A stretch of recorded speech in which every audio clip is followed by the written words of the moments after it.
রাজস্থানের উদয়পুর সম্পর্কে যত বেশি বলবো ততই কম বলা হবে। উদয়পুরকে ইতিহাসের ভ্যানিস শহরের সাথে তুলনা করা হয়, যেখানে জল এবং আকাশ নিখুঁত সাদৃশ্যে মিলিত হয়। ইতিহাস এবং সংস্কৃতি দুটো জিনিসের হদিশ পেতেই তোমাকে একবার উদয়পুর আসতেই হবে। উদয়পুরের দ্বিতীয় পর্বে তোমরা দেখতে পাবে 3000 ফুট ওপরে বাইক নিয়ে কিভাবে উঠলাম তার রোমাঞ্চকর অভিজ্ঞতা। এর সাথে থাকবে কার্নিমাতা টেম্পলের রোপওয়ে এবং উদয়পুরের অন্যতম একটি লেক ফতেসাগর লেকের বোটিং এর দৃশ্য। রাতে করব তোমাদের সাথে সেলিব্রেশন মল থেকে লাইভ শান্তার সাথে 25শে ডিসেম্বরের সেলিব্রেশন। আজকের পর্বটা খুবই ইন্টারেস্টিং হতে চলেছে। ভিডিওটা পুরোটা দেখো এবং চ্যানেলে নতুন হলে একটা সাবস্ক্রাইব করে দিও।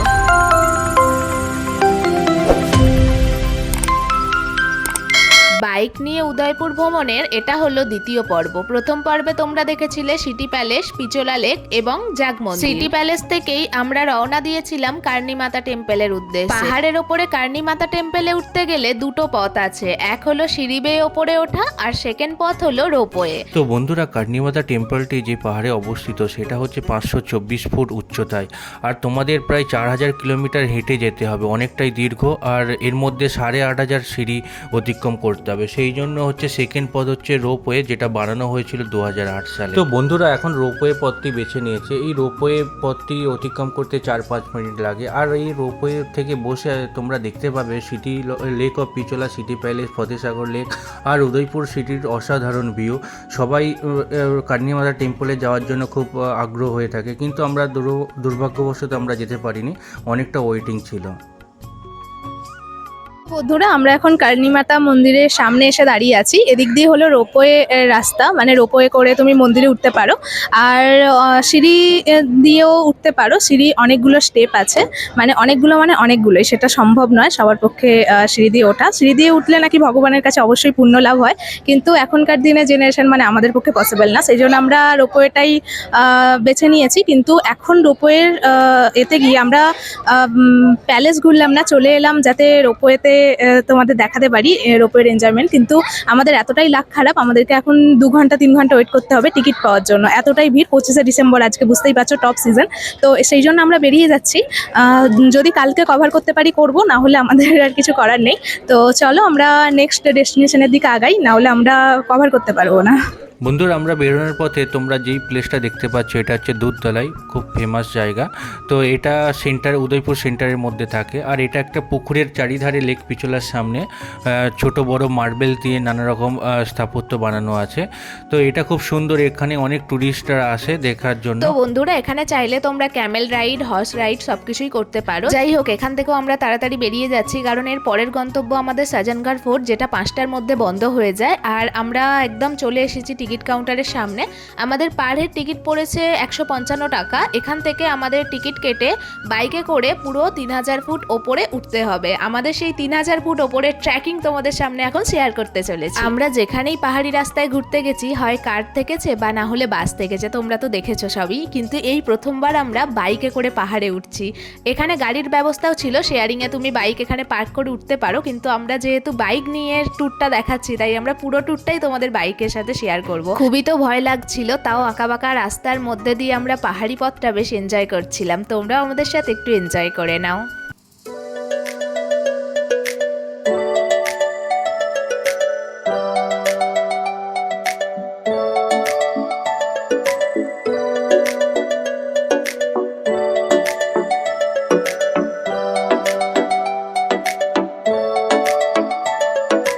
ভাল লাগে হাঁটতে তোর হাত ধরে, ভাবনা তোর আসছে দিন রাত ধরে।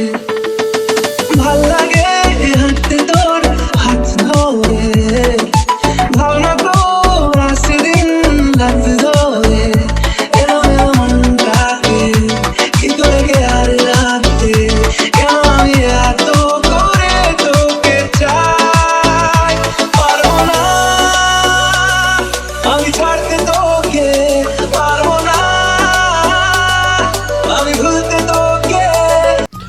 বন্ধুরা তোমরা দেখতেই পাচ্ছ এটা হচ্ছে সাজনগড় ফোর্ট। এটা বানানো হয়েছিল 1884 খ্রিস্টাব্দে মহারানা সাজন সিং দ্বারা। তো তিনি হচ্ছেন খুবই আরামপ্রিয় মানুষ ছিলেন। তিনি সবসময় তার সুন্দর টাইম কাটানোর জন্য চেষ্টা করতেন এবং তার জন্য তিনি খুঁজেছেন আরাবল্লী পর্বতের একটা চূড়া, বাঁশতারা চূড়া, যেটা 3000 ফুট ওপরে অবস্থিত এবং এটি থেকে প্রায় সিটির ভিউ, উদয়পুরের যে সমস্ত লেকের ভিউ সুন্দরভাবে স্পষ্টভাবে দেখা যায়। কিন্তু এখন মেঘাচ্ছন্ন অবস্থা কুয়াশার জন্য, সেই জন্য আমরা স্পষ্টভাবে তোমাদেরকে দেখাতে পাচ্ছি না, কিন্তু চোখের মধ্যে দিয়ে আমরা যা দেখছি তো সেটা মানে খুবই অতুলনীয়। এই প্রাসাদটি হচ্ছে 9 তলার আর এটির দেওয়ালগুলি আর কক্ষগুলি এতই সুন্দর, খুবই মুগ্ধকরের মতো। তো বন্ধুরা আমরা এখন সাজনগড় প্যালেসের সামনে দাঁড়িয়ে আছি। এটা হলো সাজনগড় প্যালেস। মেয়রের রাজা সাজন সিং এটা বানিয়েছিলেন, সেই জন্য এটার নাম হয়েছে সাজনগড় প্যালেস। আর এটাকে মনসুন প্যালেসও বলা হয়, কারণ বর্ষায় মেঘেদের আনাগোনা অনুভব করার জন্য এই প্যালেসটা বানানো হয়েছে, সেই জন্য এটার আরেকটা নাম মনসুন প্যালেস। এখানে প্রায় 2 মাস 3 মাস ছাড়াই বর্ষাকাল বলা যেতে পারে। চারিদিকটা মেঘে ঢাকা, মানে কুয়াশা, এরকম ওয়েদারটা দেখেই বুঝতে পারছো। আর এর পাশাপাশি আছে ফতেসাগর লেক। যে ভিউ পয়েন্টটা আমরা তোমাদের দেখালাম ওই পাশাপাশি, মানে ওই ভিউ পয়েন্টের মধ্যে ফতেসাগর লেকের ভিউটাও পাবে। আমরা প্রায় 3000 ফুট ওপরে এসেছি, অনেকটাই বাইক জার্নি করা হয়েছে, সেই অভিজ্ঞতা আমরা দুজনে একসাথে শেয়ার করব। তো বন্ধুরা এখানে দেখতেই পাচ্ছ রাজীব ভিউ পয়েন্টের ভিডিওগুলো করছে, আর পেছনে যে ছেলেটা আমার আছে তার স্মাইলটা খুব মিষ্টি, এক্সপ্রেশনটা দেখো। জাস্ট আমি এডিট করতে বসে দেখলাম, তখন তো দেখতে পাইনি কারণ হাই করতে ব্যস্ত ছিলাম। তো বন্ধুরা দেখলে এখানে অনেকই এনজয়মেন্ট হলো। এবার আমাদের নামার পালা। আর ওঠার অভিজ্ঞতাটা এতটাই ভয়ানক ছিল যে আমরা আর সাহস পাইনি যে ওখানে একটু বেশিক্ষণ থেকে অনেক দেরি করে নামবো, সেই জন্য আমরা কোনোভাবে কভার করে তাড়াতাড়ি নেমে আসছি। বন্ধুরা সাজনগড় ফোর্ট মনসুন প্যালেস খুবই অ্যাট্রাকটিভ জায়গা, আর এটা দেখতে হলে একটু সূর্যের আলো থাকতে হয়, কারণ দিনের বেলায় যদি মেঘাচ্ছন্ন হয়ে যায় বা কুয়াশা পড়ে অতটা সুন্দর দেখা যায় না। তো তোমরা আসলে অবশ্যই যখন আলো থাকবে তখন আসবে। আর পাহাড়ি রাস্তা দেখতেই পাচ্ছ, আমার এটা ফার্স্ট টাইম পাহাড়ে চড়া, তো সেই জন্য খুব আস্তেভাবে চালিয়েছি। যে পাহাড়ের বেন্ডগুলো আছে এগুলো হেয়ার বেন্ড বলে, তো এগুলো ম্যাক্সিমাম খাড়া হয়, কিন্তু এখানে অতটা খাড়া না, কিন্তু তাও সাবধানে চালাতে হয়েছে। তো রাস্তার ভিউ খুবই সুন্দর, চারিধারে পাহাড় দিয়ে ঘেরা আর বেন্ডের মধ্যে দিয়ে বাইক চালানো আমার দারুণ এক্সপিরিয়েন্স লেগেছে। আর তোমরা একটা দেখতে পাচ্ছ, এটা হচ্ছে ভিউ পয়েন্ট, সানসেট পয়েন্ট। তো সানসেট তোমরা দেখতেই পাচ্ছ, সূর্যের ভিউটা অসাধারণ লাগছে। তো এখানে সবাই স্টপেজ দিয়ে সানসেটের ভিউটা খুব উপলব্ধি করে। তো বন্ধুরা ওঠা নামাটা যত স্মুথলি তোমরা ক্যামেরায় দেখতে পেলে, আমাদের পক্ষে ততটা স্মুথলি ছিল না, অনেকটাই ভয়ঙ্কর ছিল। তো যাই হোক, সানসেট পয়েন্টে আমরা সানসেট দেখলাম না, তার একটাই কারণ, আমরা ফতেসাগর লেকে তোমাদের সানসেট দেখাবো। আর দেখতেই পাচ্ছ আমরা ফতেসাগর লেকে এন্ট্রি নিচ্ছি, খুব তাড়াতাড়ি আসছি যাতে তোমাদের সানসেটটা খুব ভালোভাবে দেখাতে পারি। আর এখানে সবাই সানসেট দেখার জন্যই আসে, মানে সব জায়গায় ঘুরে ফতেসাগর লেকে বোটিং করে এবং বোটিংয়ের সাথে সানসেট দেখে। তো বন্ধুরা ফতেসাগর লেক হলো উদয়পুরের দ্বিতীয় বৃহত্তম হ্রদ। প্রথম হ্রদটি হলো জয়সমন্দ, এটি ঠিক পিচলা লেকের উত্তরেই অবস্থিত। এই হ্রদটি বানানো হয়েছিল 1678 খ্রিস্টাব্দে মহারানা জয় সিং দ্বারা। তো বন্ধুরা দেখতেই পাচ্ছ সানসেট তাড়াতাড়ি চলে এসেছে, তো সেই জন্য আমরা খুব তাড়াতাড়ি চলে আসলাম লেকে সানসেটের সুন্দর দৃশ্যটা উপলব্ধি করার জন্য। তো চলো তোমরা দেখতে থাকো।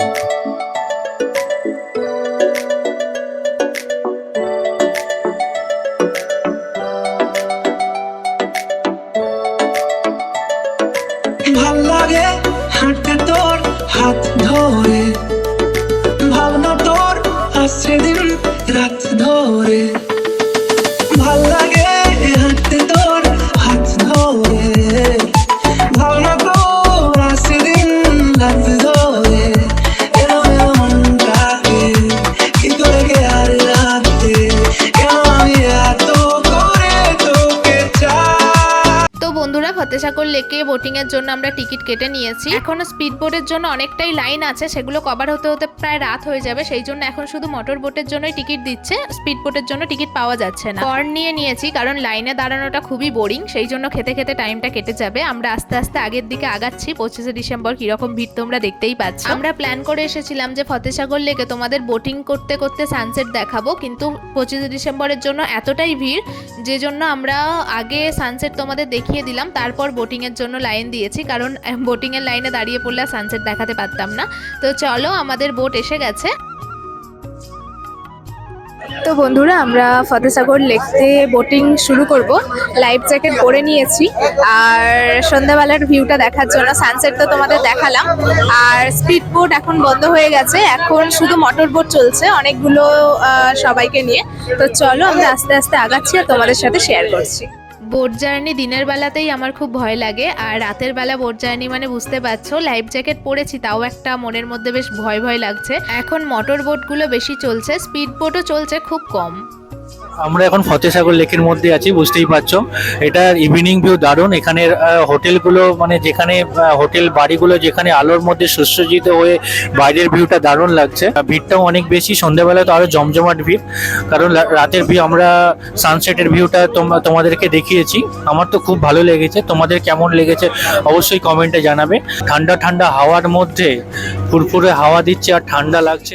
নর্মালি তো বেশ সুন্দর লাগছে, কিন্তু একটা করে স্পিড বোট আসছে আর তার যে ঢেউগুলো সেটা আমাদের বোটটা পুরো হেলে দুলে যাচ্ছে।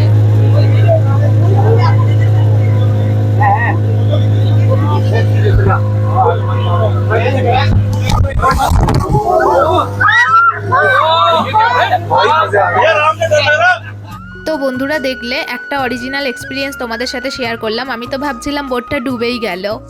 তো বন্ধুরা দেখতেই পাচ্ছ আমরা ফতেসাগর লেক দিয়ে ক্রস করছি, আর রাতের বেলা উত্তাল সমুদ্র যেরকম হয় না সেরকম, মানে একবার এইদিকে একবার ওইদিকে একটা করে স্পিড বোট যাচ্ছে আর আমাদের বোটটাকে পুরো হেলিয়ে দিয়ে যাচ্ছে। আর দূর থেকে যে হোটেলস বা যেসব রিসর্ট আছে এদের ভিউগুলো খুব সুন্দর লাগছে। আর এর মধ্যেও মানে ভয়ঙ্কর অ্যাডভেঞ্চারাস জার্নি হচ্ছে, তার মধ্যে দিয়েও আমরা বেশ এনজয় করছি, কারণ আমরা বোটে অনেকজনই আছি। আর এখানে বোটিং চার্জটা একটু কম, সেই জন্য সবাই সানসেট দেখতে দেখতে বা রাতের ভিউটা, এখানে মাউন্টেন আছে মানে রাতের ভিউগুলো খুব সুন্দর হয় ফ্লোটিং এর সাথে সাথে। তো সেই জন্য এখানটা তুলনামূলকভাবে ভিড় বেশি। আমাদের দুজনে 90 টাকা করে, 180 টাকা সামথিং এরকম নিয়েছে, আমি জানি না, দেখতে হবে। আর যেখানে আমাদের পিচোলা লেকে নিয়েছিল পার হেড 600 টাকা করে, দুজনের 1200 টাকা, সেই তুলনায় একটু কম। দেখতেই পাচ্ছ ধরতে হচ্ছে, মানে একবার এদিকে ওদিকে কাঁপছে। তো চলো এর মধ্যে দিয়ে আমরা জার্নিটাকে এনজয় করি, তোমরাও আমাদের সাথে দেখতে থাকো, তোমাদের অনেক সুন্দর সুন্দর মুহূর্তগুলো আমি শেয়ার করছি। বন্ধুরা, জয়সিং এই লেকটি নির্মাণ করার পর এই লেকটি বন্যার জলে পুরো দূষিত হয়েছে। মহারানা ফতেহ সিং এই লেকটিকে পুনরায় 1880 খ্রিস্টাব্দে সংস্করণ করে এবং 800 মিটার বাঁধ নির্মাণ করে লেকটির সৌন্দর্য তুলে ধরেন, এবং তারপর রাজস্থান সরকার এটিকে নির্মাণ করে একটি ওয়াটার যে সিস্টেম, যেটা খুবই সুন্দর।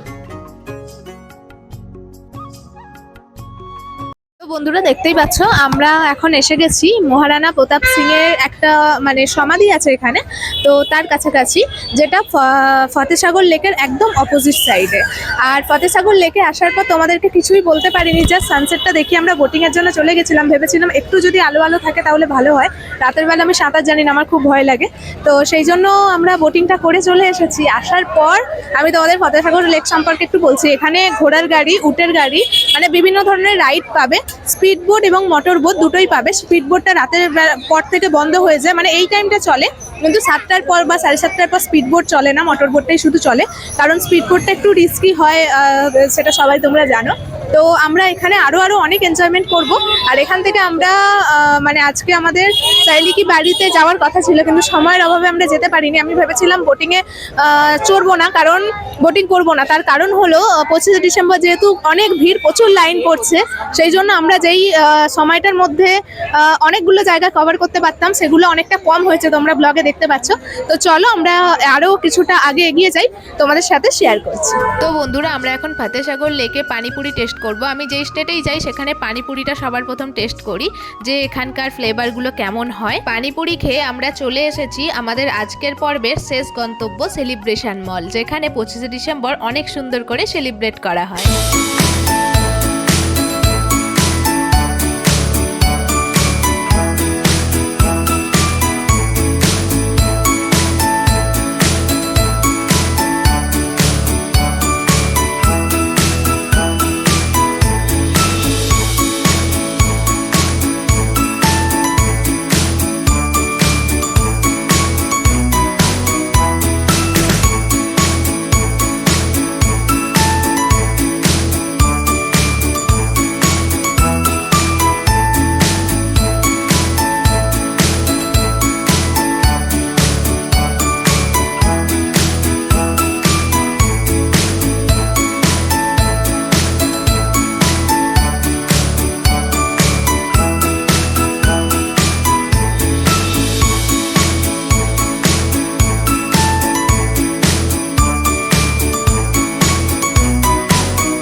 বন্ধুরা, আজকের পর্বের মেন আকর্ষণ অরিজিনাল সান্টার সাথে আমরা ভিডিও করছি।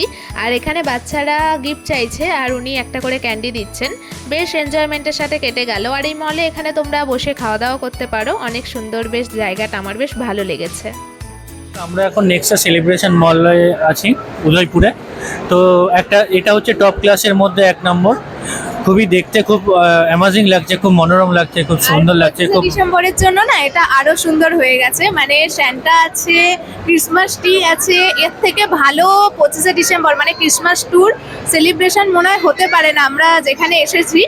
আর অনেক ব্লগ আসবে, অনেক রিলস আসবে, সবকিছুই তোমরা দেখতে পাবে এখানে স্যান্টার সাথে কিভাবে এনজয় করেছি, ফটোশুট করেছি, এছাড়াও ক্রিসমাস ট্রি দিয়ে কি সুন্দরভাবে মলটাকে ডেকোরেশন করা হয়েছে সবকিছু দেখতে পারবে। আমাদের বেঙ্গলে মল বলতে আমরা অবনী মলকে খুব বড় জানি, গুজরাটে দেখেছি আলফা মল, প্যালাডিয়াম মল, আর এখানে দেখলাম যে সেলিব্রেশন মল। বেশ এনজয়মেন্ট মুহূর্তে চলছে। তো অনেকটাই পা ব্যথা হয়ে গেছে, বিশেষ করে মোয়ের, সেই জন্য একটু বসে রেস্ট নিচ্ছে। বলছে আমার অনেকটাই পা ব্যথা হয়ে গেছে, আমি আর হেঁটে যেতে পারবো না। আরে এত পাহাড়ে উঠিয়েছি আজকে, এত পাহাড়ে চড়েছি না, সত্যি পা ব্যথা করবে। ওঠার সময় কষ্ট হয় না? হ্যাঁ, ম্যাক্সিমাম তো বাইকে গেছে, কোথায় চড়েছে কোথায়? বাইকে গেলেই বা বাইকে বসতে কষ্ট হয় না? আমরা সেই গুজরাট থেকে বাইক জার্নি করছি, বাইকে গিয়ে আর কষ্ট হয় না? তো ওটা রাস্তা তো খুব মানে পুরো একবারে ফ্যান্টাস্টিক রাস্তা। ফ্যান্টাস্টিক রাস্তা বলে কি বাইকটাই কি আমি শুয়ে শুয়ে এসেছি নাকি? কি জ্বালা। তো চলো বন্ধুরা, এটাই আমাদের লাস্ট গন্তব্য। এখন এরকম এনজয়মেন্ট চলতেই থাকবে, আর এরপর আমরা ডিনার করে হোটেলে যাব। আর পারছি না, সেই সকাল থেকে শুরু হয়েছে, আর কালকে সকাল থেকে তো আবার সাইট সিইং, কারণ কালকে পুরো দিন আমাদের বেশ দারুণ ইন্টারেস্টিং হতে চলেছে। তো বন্ধুরা, মল থেকে বেরিয়ে আমরা ডিনার করতে চলে এসেছি। আমি নিয়েছি আলুর পরোটা, এখানে দিয়েছে টক দই এবং আচার, আর রাজীবের জন্য অর্ডার করেছি শেপ টমেটো রুটি। তো চলো আমরা এবার ডিনার করে নিই। ডিনার করার পর রাজীবের ইচ্ছা হয়েছে রাবড়ি খাওয়ার, আর আমি এই ঠান্ডায় গরম গরম চা নিয়ে নিয়েছি, কারণ এটাই এখন ভরসা। বন্ধুরা, প্রচন্ড ঠান্ডা, চা ছাড়া পারছি না ঘুরতে। আর আজকে এমনি লাইট সোয়েটার পরে গেছিলাম, জানি মিডিলে একবার বাড়ি আসবো, তারপর জ্যাকেট পরে যাব, কিন্তু সম্ভব হয়নি কারণ এতটাই ভিড় ছিল 25শে ডিসেম্বর। তো আমরা সাইট সিইং কভার করতেই পারিনি, তাই রাতে হোটেলে যাওয়ার আগে রাজীব গরম দুধ খেয়েছে আর রাবড়ি খেয়েছে। আর আমি যেহেতু দুধ খাই না, সেই জন্য আমি চা খাচ্ছি। মাটির ভাঁড়ে এই গরমের চা সত্যিই খুব সুন্দর। তো চলো আর বেশি কথা না বলে আজকে আমরা হোটেলে ফিরি। আজকের মতো গুড নাইট জানাচ্ছি তোমাদের, দেখা হচ্ছে কাল সকালে। তো বন্ধুরা, আজকের পর্বটা তোমাদের কেমন লাগলো কমেন্টে জানিও, ভালো লাগলে লাইক এবং সাবস্ক্রাইব করে দিও। দেখা হচ্ছে নতুন ব্লগের সাথে। Bye, take care.